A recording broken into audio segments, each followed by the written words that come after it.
A company at the centre of a scandal surrounding a water crisis in the city of Flint in the US state of Michigan is apparently now among competitors fighting for a contract on privatising water supplies in Nigeria, a country where millions of people still don't have access to a vital basic resource. Igor Zhdanov has the details.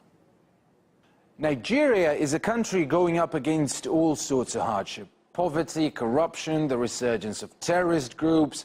But there's an even more fundamental one: water. About 40% of the country's population, almost 70 million people, live without access to clean water. For the 80,000 people who live here, there's only one borehole for every 60 households.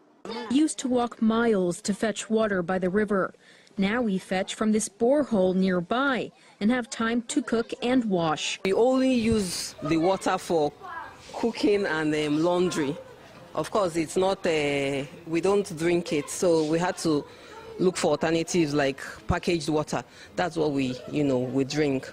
Because of how the water system's pipes have decayed, now a quarter of all supplies literally seep through the cracks. 3 major companies have been shortlisted to seize control of Nigeria's water by privatizing it. Healthy competition, or so you'd think, but actually it's a choice between the bad, the ugly, and the really ugly. The first company I'm going to talk about is France's Veolia.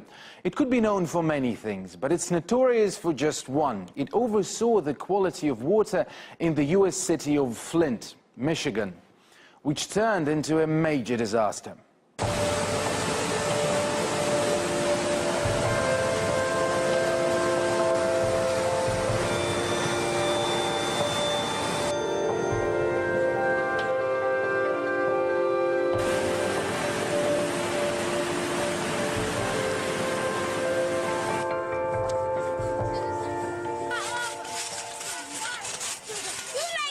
It's fascinating in its own way, but in response, Veolia shrugged it off, saying some are just too sensitive.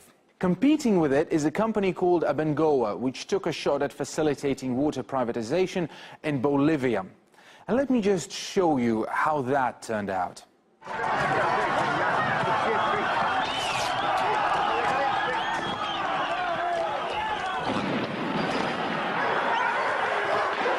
Not only did it triple the price of water, bahawa imposed fees on collecting rainwater, which, well, was the last straw. And the final company I will look at is a Dubai-based Matito. Through its largest shareholder, it's linked to the infamous Dakota Access Pipeline, which was accused of ignoring heritage and putting business before people.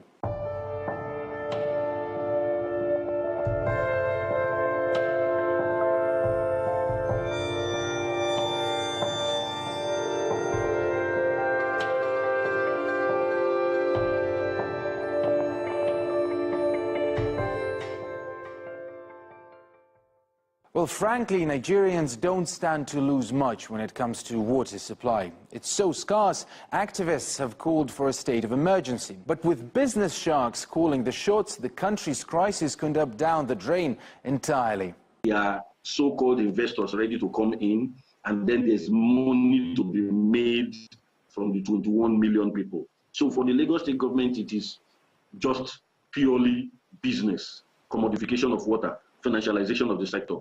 There's going to be a revolt. People are going to revolt. People are not going to accept it because it will go a long way in depriving us of what is supposed to be a basic human right.